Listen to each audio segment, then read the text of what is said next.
Alaska is the largest state in the United States and the least densely populated by a long margin, more than twice the size of Texas, and most of it completely empty. Forests nobody has walked through, glaciers with crevasses the size of buildings, mountains that still don't have names. And when a place is that big, that empty, and that old, things happen. What you're about to watch starts with legends you've probably already heard, but as we go down the levels, this gets pretty disturbing. Let's begin.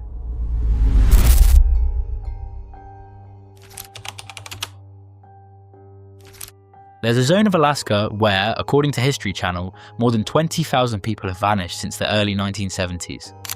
The rate is more than double the national average, and a lot of them weren't doing anything adventurous.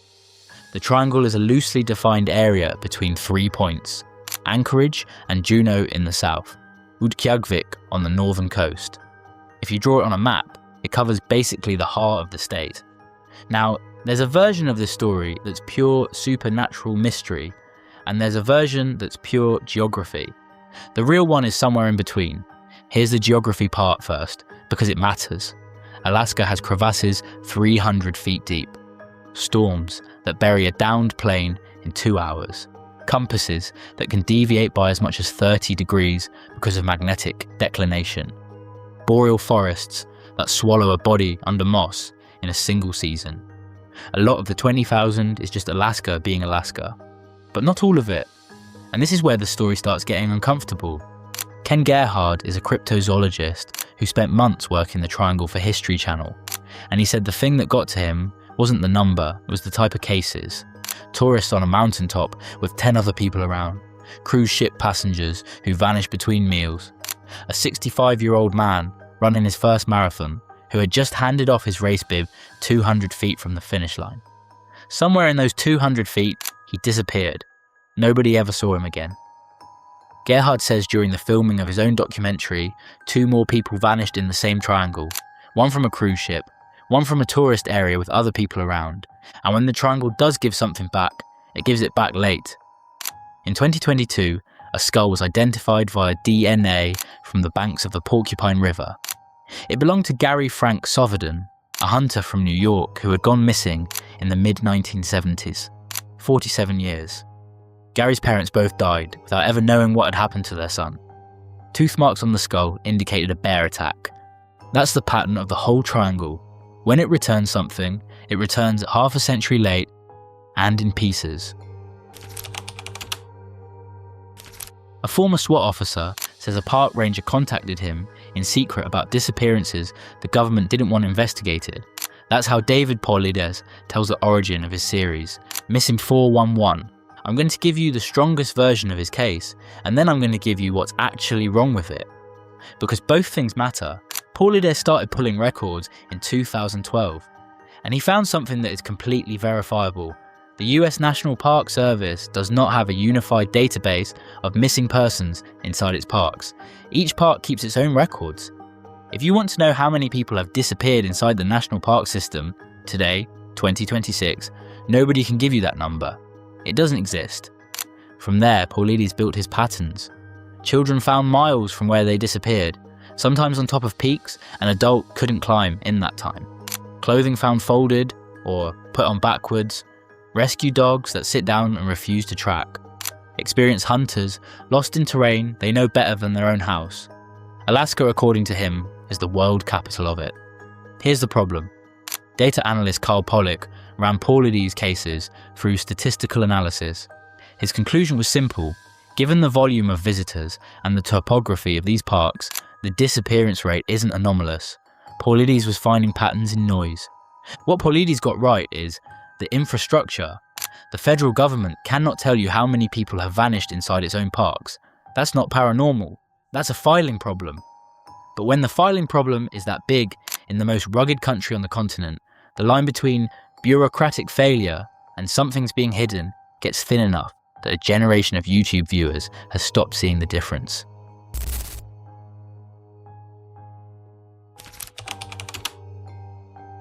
In 1900, a miner named Harry Culp sent his friend Charlie up a river in southeast Alaska to find gold. Charlie came back with a handful of quartz full of gold flakes and a story that eventually drove half the men he told it to insane. This is the first documented encounter with the Kushtaka. The Tlingit word is Kushtaka, literally land otterman. And of all the creatures in Pacific Northwest folklore, this is the one I think is the most disturbing, and I'll tell you why in a second. A Kushtaka is a shapeshifter. It can be an otter, it can be a human, and this is where it stops being a normal cryptid. It can be someone specific, your brother, your mother, a friend you haven't seen in years. They hunt near rivers and coastlines. The method is always the same. They imitate the cry of a baby or the scream of a woman asking for help, so someone gets close to the water. When the victim gets close enough, there are two outcomes. Either it tears you apart or it turns you into one of them, your soul trapped in the Kushtaka's body forever, preventing you from ever reincarnating. That last part is what makes this legend different. Most monster stories stop at it kills you. The Kushtaka steals you from the cycle entirely. In Tlingit belief, anyone who drowned or got lost in the forest probably became one, which means to the Tlingit, most of the people who have ever disappeared in this region are still out there. Not dead, not alive, something else. Now, here's the part that changes how you read the whole story. Charlie didn't pick Thomas Bay at random. An old Tlingit man had told him the gold was there and had warned him not to go. The warning made no sense to Charlie at the time. Gold is gold. But Thomas Bay has another name in Tlingit, Gi Nana, the Bay of Death. And it has that name because in 1750, a landslide buried an entire Tlingit village at the head of that bay and killed over 500 people in a single event. Tlingit oral tradition attributes the landslide to the Kushtaka, a punishment for something the humans of that village did. So when Culp and Charlie walked into that valley, they weren't walking into folklore. They were walking into a place where, 150 years earlier, 500 natives had died in one afternoon. The elders warning them weren't speaking in metaphor. They were trying to keep an outsider out of a geography that had already proven what it was capable of. And here's what got to me. Tlingit people in southeast Alaska today still avoid Thomas Bay. In 2015, a writer named Bjorn Dieler published a piece in Outdoor Life where he described his own father, a hunter with decades of experience, having a full dissociative episode in that region. He woke up, walking in the opposite direction of camp, rifle pressed hard against his chest, with no memory of how he got there. Charlie's companions who followed him into that valley, some of them saw what he saw, others went insane, some never came back.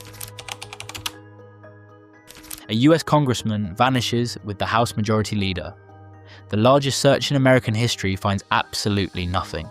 And 22 years later, a mob hitman in an Arizona prison decides to explain what actually happened. This is probably the strangest unsolved political disappearance in US history, and almost nobody outside of Alaska remembers it. October 16th, 1972. A Cessna 310 takes off from Anchorage heading to Juneau. 4 men on board. The pilot, Don Johns, a veteran with 17,000 flight hours, an aide named Russell Brown, Nick Begich, Alaska's only representative in Congress, and Hale Boggs, the House Majority Leader, one of the most powerful men in Washington.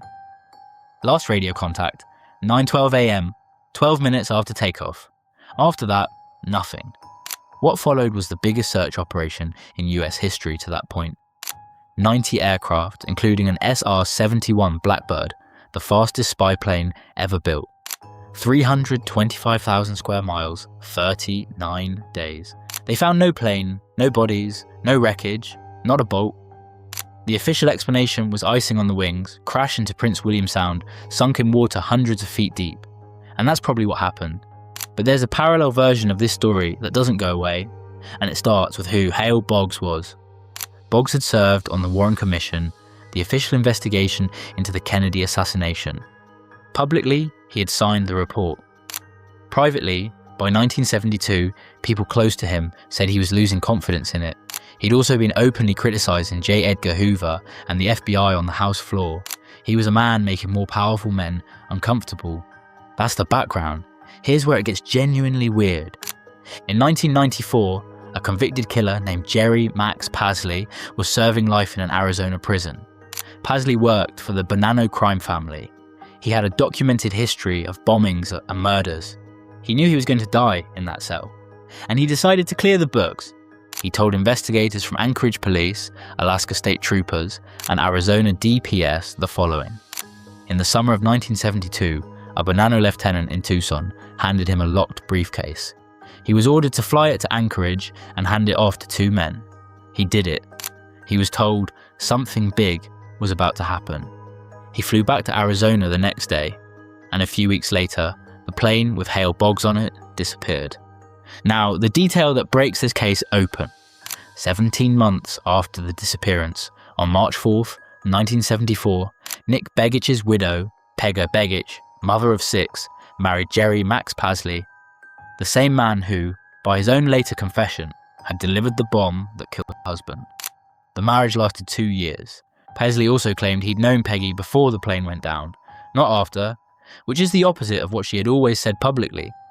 The 3 investigators who questioned him in 1994, all veterans with decades of experience, later told journalist John Walczak that they all believed at least part of what Pasley said was true. The FBI closed its investigation into his claims shortly after.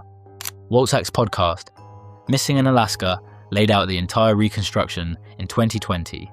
Pasley died of liver cancer in prison in 2010. Peggy Begich is still alive? The Cessna N1812H is still somewhere, at the bottom of the sea, or buried in a glacier that may or may not someday give it back. The simple explanation is probably the correct one. Icing, bad weather, deep water. But the grey zone in this case contains a briefcase, a mobster, a widow who married the messenger, and a congressman who had started doubting the official story about the assassination of a president.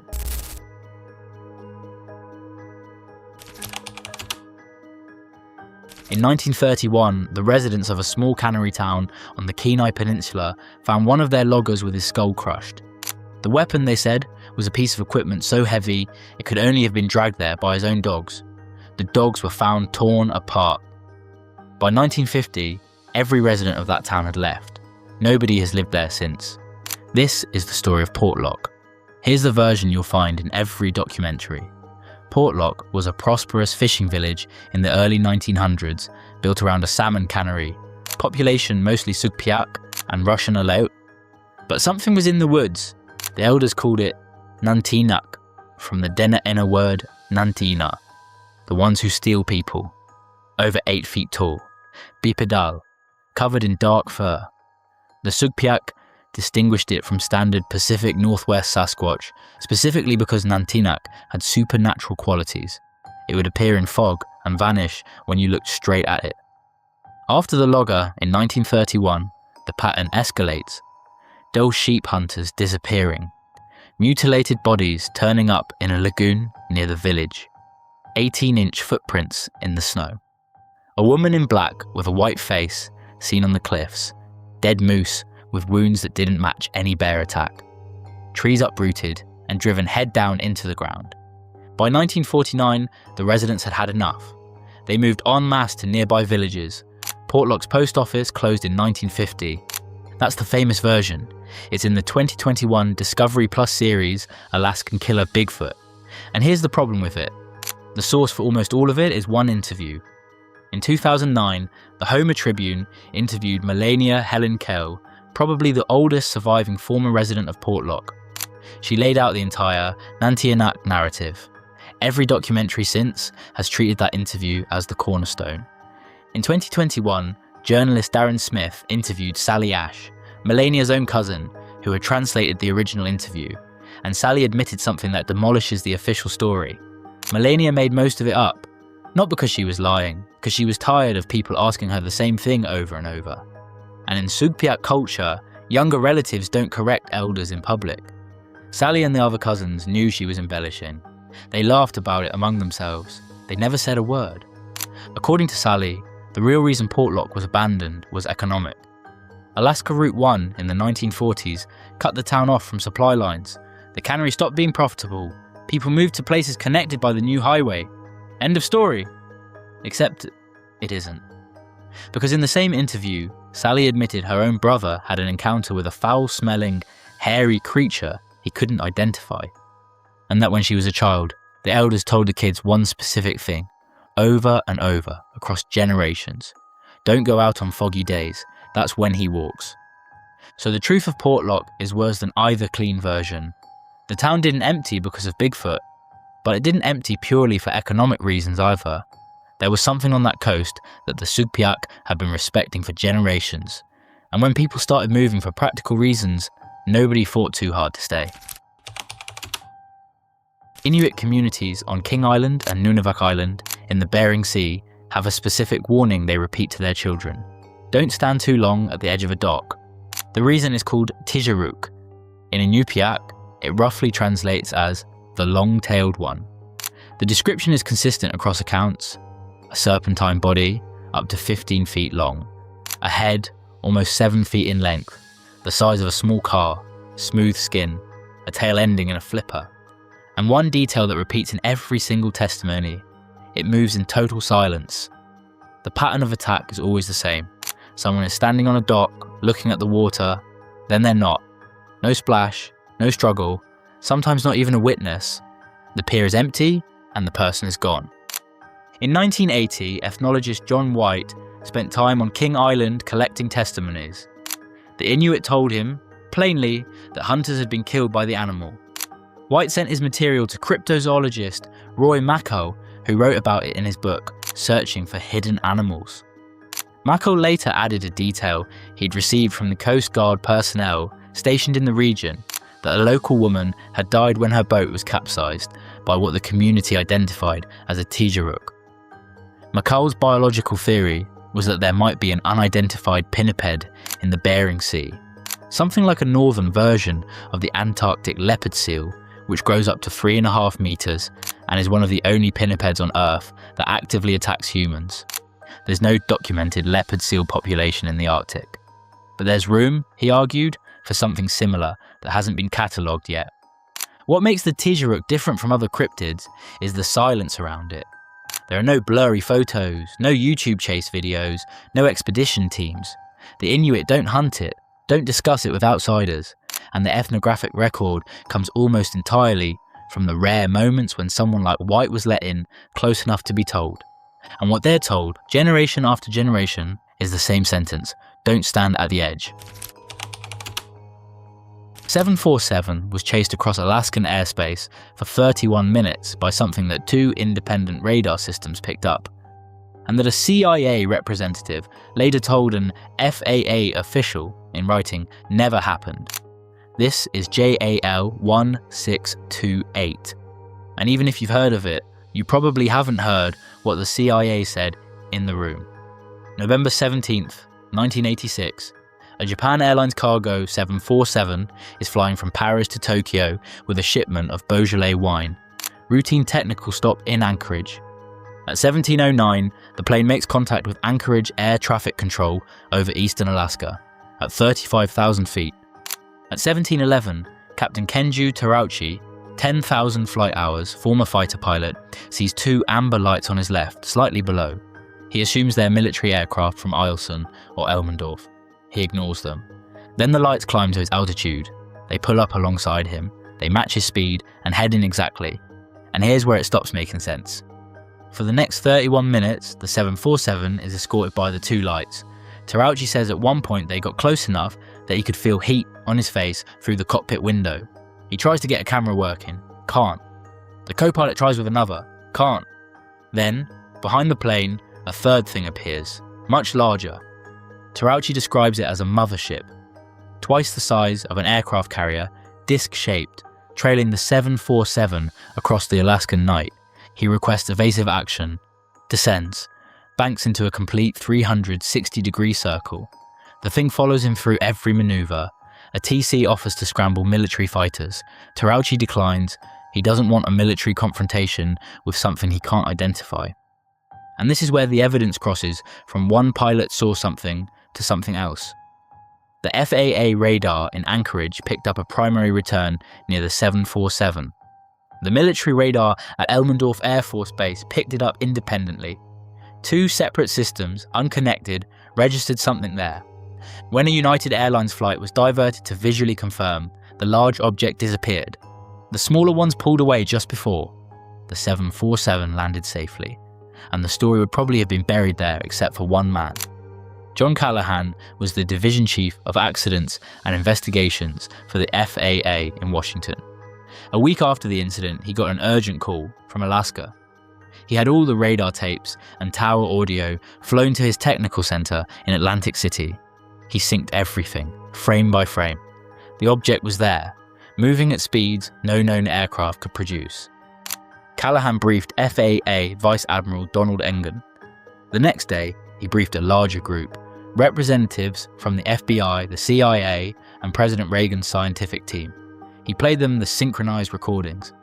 At the end of the meeting, according to Callahan, one of the 3 CIA representatives told him, verbatim, "This event never happened. We were never here. We are confiscating all of this data and you are sworn to secrecy." Callahan kept a copy. Years later, he made it public. The FAA officially walked back its initial confirmation. The skeptic Philip Klass proposed that what Tarauchi saw were Jupiter and Mars, which were visible that night. The problem is, Jupiter was only 10 degrees above the horizon, well below the plane's altitude, and Klass's theory doesn't explain 2 independent radar systems picking up returns that the operators treated as a real aircraft. Japan Airlines sent Tarauchi to a desk job for years after the incident for embarrassing the company. They eventually reinstated him. The full FAA archive was released through FOIA by researcher John Greenewald of the Black Vault in 2023. Hundreds of pages.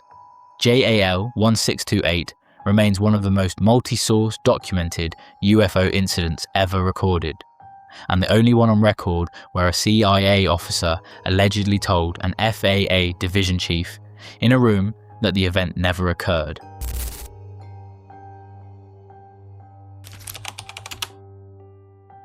Alaska has a lake roughly the size of Rhode Island. Native peoples didn't fish in it. Pilots in the 1940s started seeing something in it, and 80 years later, nobody has a clear answer. This is Lake Iliamna.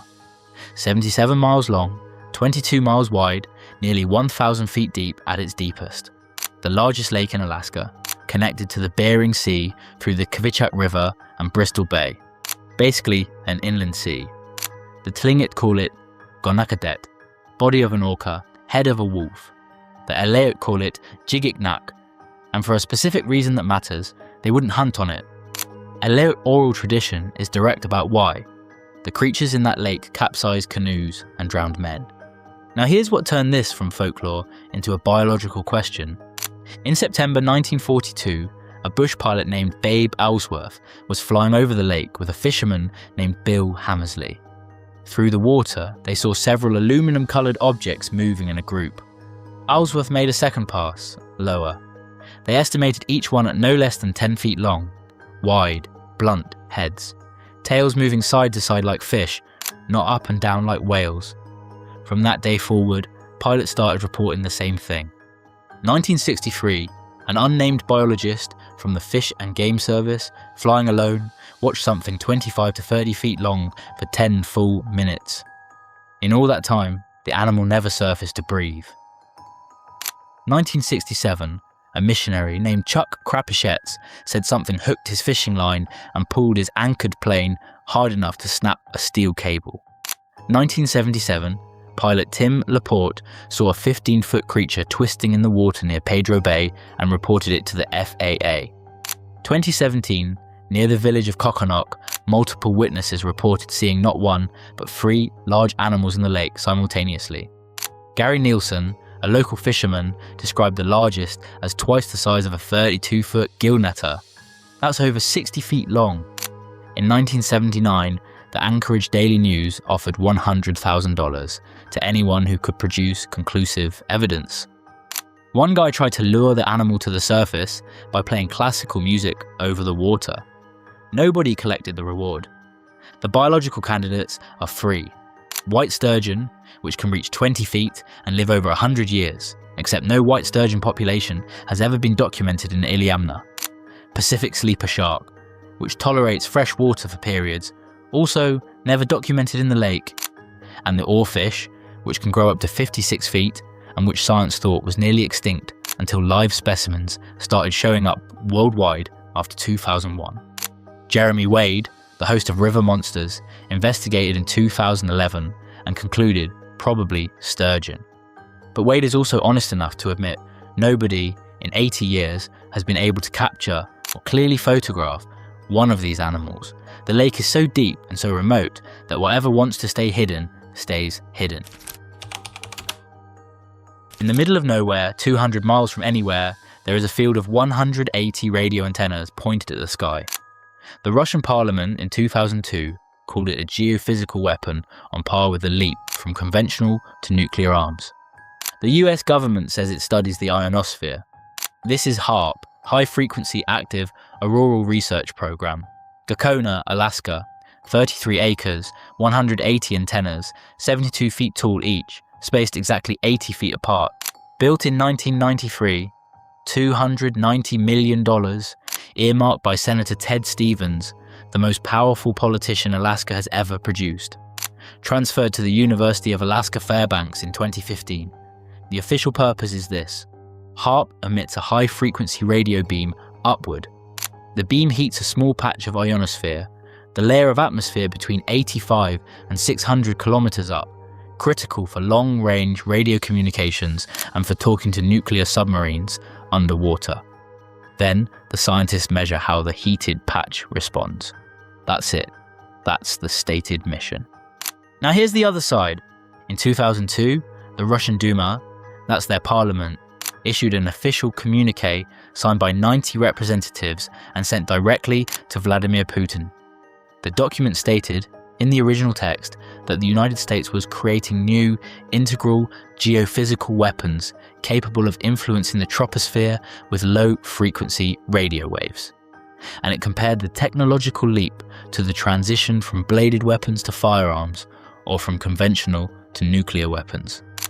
That is not a tweet, that is a Russian parliamentary document, on the record accusing HAARP of being a weather weapon. And it doesn't stop there. Hugo Chavez publicly accused HAARP of causing the 2010 Haiti earthquake. Conspiracy theorists blame it for the 2011 Japan earthquake and tsunami, the Moore, Oklahoma tornado, Hurricanes Katrina, Rita, and Wilma. Jesse Ventura did an entire episode of his show trying to force his way past the Gakona Gate. Nick Begich Jr., the son of the congressman who disappeared in 1972, wrote an entire book about HAARP as a possible mind control weapon. The scientific consensus is unanimous in the other direction. HAARP cannot control weather. The troposphere, where weather happens, is a fraction of the altitude of the ionosphere. The energy HAARP emits is enormous in radio terms and laughable compared to what you'd need to move global weather systems. Stanford professor Umran Inan put it this way. There is absolutely nothing we can do to disturb the Earth's systems.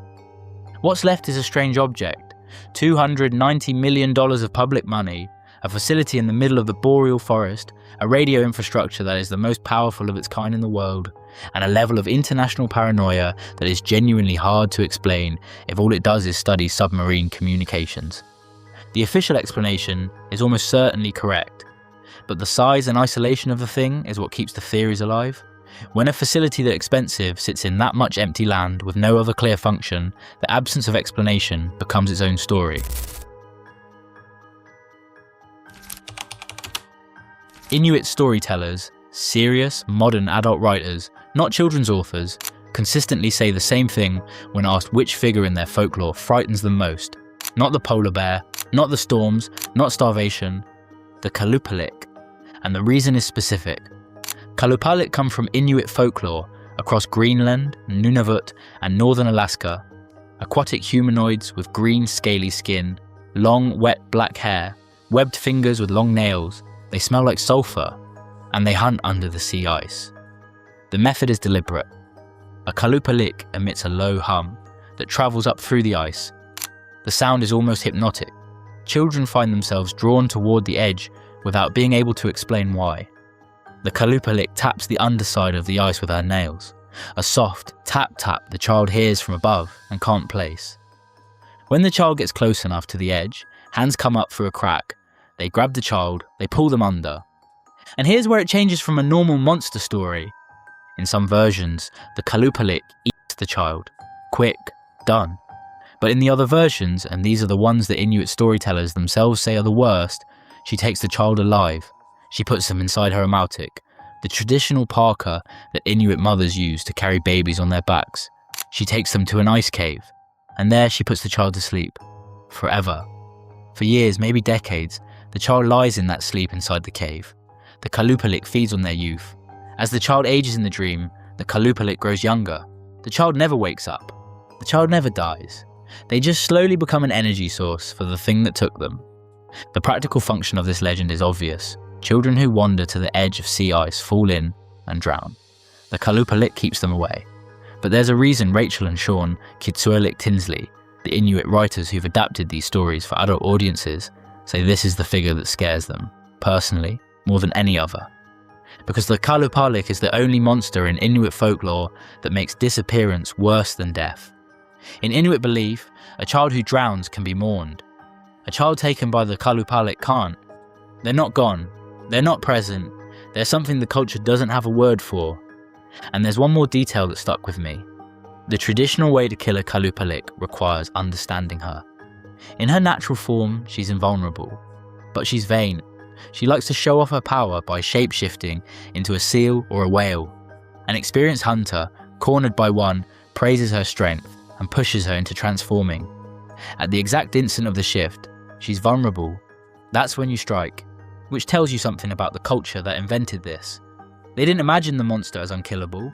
They imagined her as someone you could only defeat by flattering her into showing off. Inuit oral tradition describes a race of giants who lived in the Arctic before them, stronger, less intelligent, displaced when the Inuit arrived 1,000 years ago. Anthropologists spent most of the 20th century treating this as folklore. Then they started digging, and it turned out the Tornit were real. The Inuit call them Tornit or Tunit. Oral tradition describes them as physically massive, shy, clumsy, unable to scale their tools down to the size their hands needed. They're said to have lived in permanent settlements along the coast.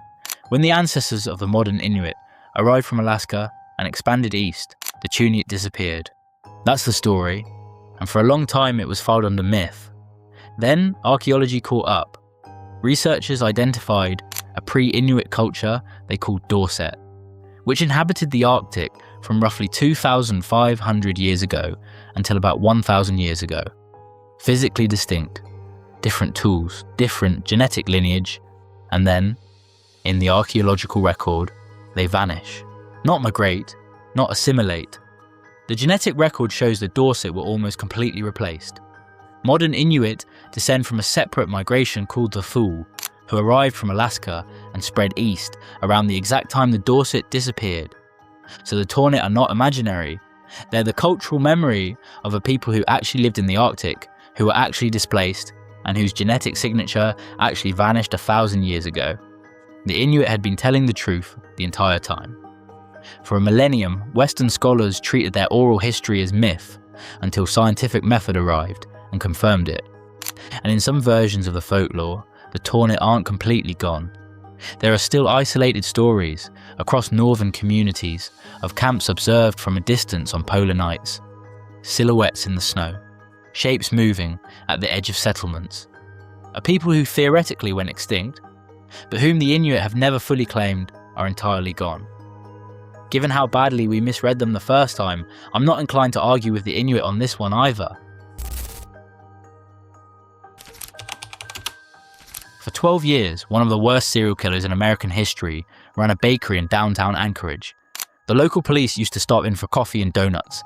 His name was Robert Hansen, and what he did, nobody had ever done before. Hansen was born in Iowa in 1939. Small, skinny, stutter, severe acne. His father was a Danish immigrant who ran a bakery and forced him to work the ovens at 2 a.m, even on school days. He was bullied his entire adolescence. In 1960, at 21, he burned down a school bus garage as revenge against his hometown. His first wife divorced him while he was in prison. In 1967, he remarried and moved to Anchorage. In Alaska, he built the perfect disguise. He opened Hansen's Bakery in downtown Anchorage. 2 kids with his second wife. He became a skilled hunter. Several of his trophies were registered with the Pope and Young Club, the bow hunting organization. He got a pilot's license. He bought a Piper Super Cub for flying into the wilderness after Dall sheep and moose. What nobody knew was that starting in 1971, he'd been using that same plane for something else. Here's what made his method unprecedented. Most serial killers operate in a zone. Hansen had a whole state. He'd cruise the strip club district on 4th Avenue in Anchorage looking for sex workers and topless dancers. He'd offer them money. Once they were in his car, he'd pull a gun, handcuff them, and take them either to his basement, which had a hidden soundproof room behind a wall panel, or directly to Merrill Field, where he kept the plane.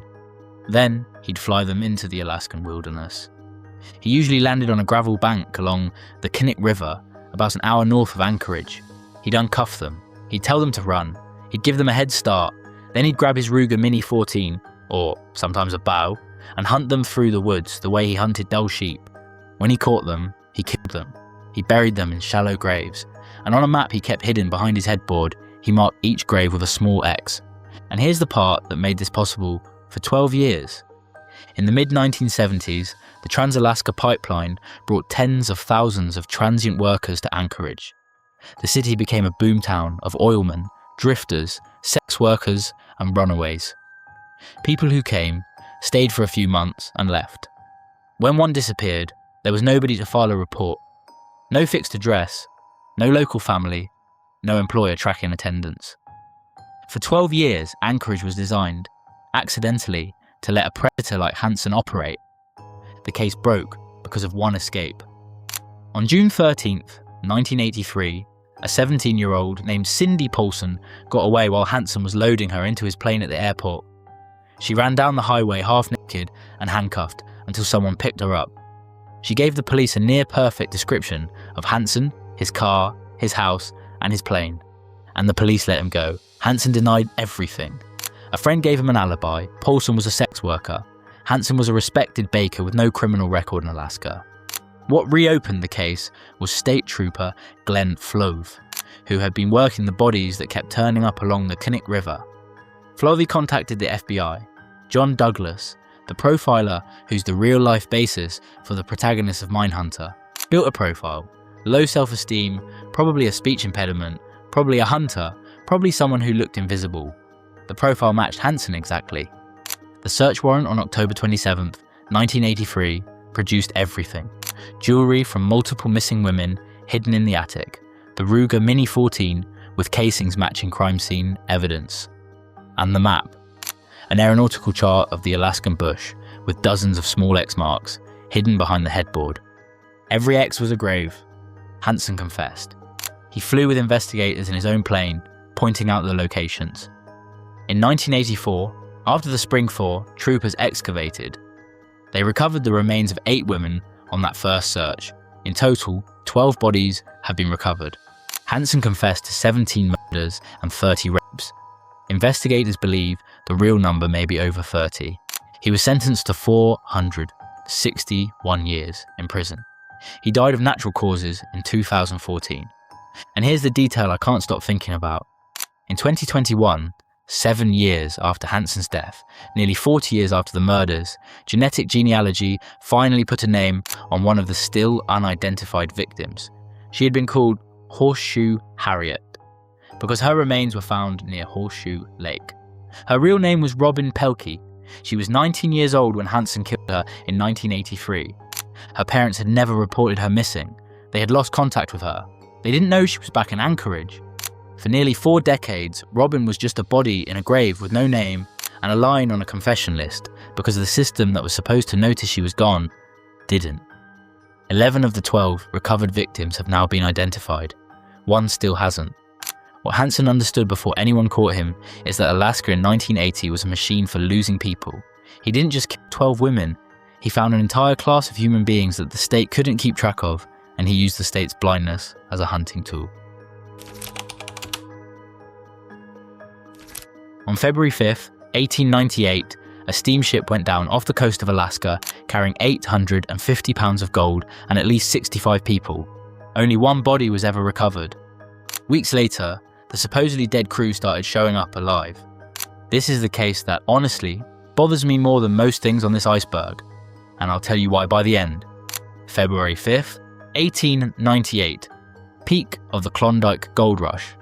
a three-masted steamship called the SS Clara Nevada leaves Skagway heading for Seattle. Officially 65 people on board, though some sources suggest more than 100. Among them, miners coming home from the Klondike. Some of them had gotten lucky. The ship is carrying an estimated $165,000 in raw gold, equivalent to $13.6 million today. 850 pounds of it. That night, a near hurricane is coming down the Lynn Canal. 100 miles per hour winds, 15-foot waves, snow. A witness on a dock at Seward City sees the Clara Nevada engulfed in flames near Eldred Rock. Then an orange fireball, then total darkness. By morning, the ship is sunk. One body is recovered, the purser. 64 other passengers and the entire crew are listed as dead. The 850 pounds of gold are never found. The official conclusion: tragic accident. Fire from kerosene lamps, possibly ignited dynamite in the hold, ship went down. Except, weeks after the sinking, the supposedly dead crew starts turning up alive. Paddy McDonald, the ship's fireman, appears in the Nome gold fields working a new claim. 2 miners listed as passengers show up at their homes in Indiana. And the captain, Charles H. Lewis of Baltimore, not only turns up alive, but months later is running ads in Seattle newspapers, recruiting investors for a new riverboat venture to the goldfields. A captain who was supposed to have died on a ship he was supposed to have gone down with is months later selling tickets for his next expedition. Alaska historian Stephen Levi spent years reconstructing this case, and he published his conclusion in a 2011 book titled The Clara Nevada: Gold, Greed, Murder, and Alaska's Inside Passage. His argument is this: the sinking wasn't an accident. It was a coordinated operation between the captain and part of the crew to steal the gold and disappear. The fireball the witness saw was the ship being deliberately set on fire. The passengers burned or drowned. The crew escaped in lifeboats before the final collapse, carrying the gold. They scattered. If Levi's right, this was simultaneously one of the largest successful robberies in American history, $22.6 million in modern money, and, at the time it occurred, the 3rd largest mass murder in US history, only later surpassed by the Oklahoma City bombing in 1995 and September 11th, 2001. And there's one detail that I can't get out of my head. In March 1908, 10 years after the sinking, the lighthouse keeper at Eldred Rock, a man named Scotty Curry, went out during a heavy storm to check his outbuildings. On the north end of the rock, exposed by wind and tide, he saw something that stopped him cold. The wreck of the Clara Nevada, exposed for the first time in a decade, with bodies still inside. After several hours, the storm took the ship back under. The keepers recovered what human remains they could and buried them on the mainland. The gold has never been found. Salvage crews have explored the site from 1 week after the sinking until today. Not a single nugget. Here's why this case gets to me. If Levi's right, it means the captain, the fireman, and some unknown number of other crew members knew exactly what was under that rock. They knew what had been done to those 64 passengers, and they lived the rest of their lives, decades, perfectly calm with that knowledge. The captain died of old age, the fireman too. They never confessed. They were never charged. The perfect crime in American history is probably still sitting at the bottom of the Lynn Canal, and the image of the ship resurfacing for one single storm, 10 years later, with the bodies still inside, like it was trying to be seen once before going back under, is one of the more haunting images I've come across doing this research.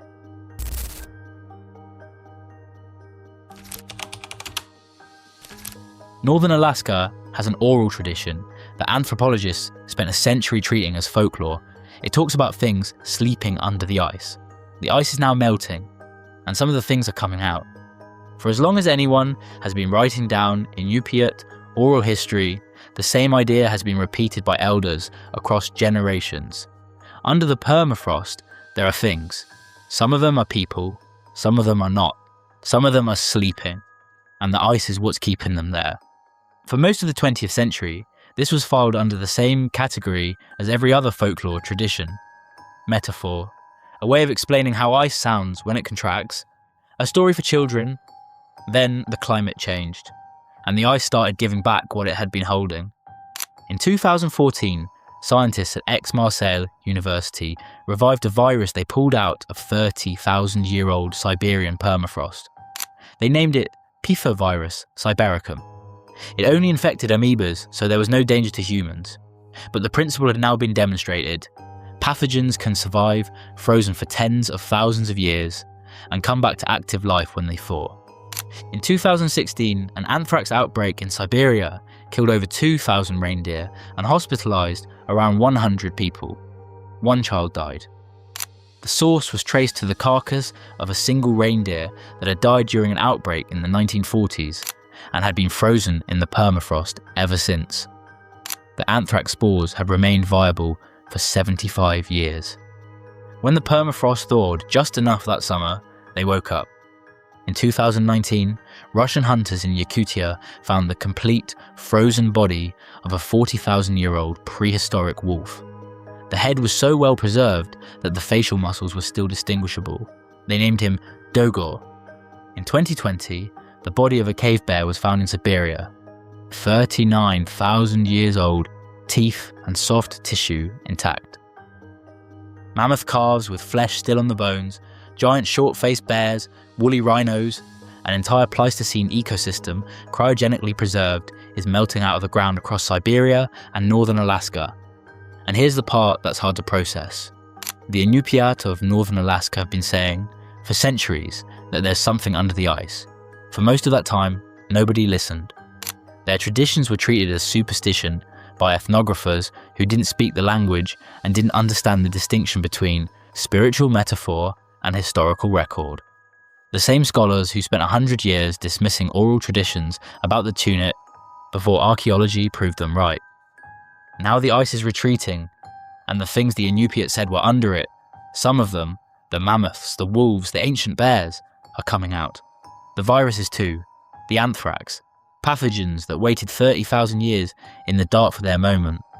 What stays with me on this one isn't the possibility of an ancient pathogen coming back and doing something catastrophic, though that's a live concern for epidemiologists who study this. It's the other possibility, that the Inupiat were telling the literal truth the whole time, that their ancestors already knew what was down there, and that the reason they knew wasn't that they imagined it. It's that at some point in their history, maybe 1,000 years ago, maybe 10,000, something came out of the ice and left the people who survived with a warning. For 1,000 years, that warning has been oral, passed from elder to child, inside a culture nobody outside of it took seriously. If the permafrost keeps retreating at its current rate, the warning is going to stop being oral, and what comes out of the ice next, we're going to have to name for ourselves. That's where we're going to leave it for today. If you made it all the way down here, you already know what to do. Drop a like, subscribe if you haven't yet, and let me know in the comments what iceberg you want me to cover next. Some of the best topics I've found have come from you. See you in the next one.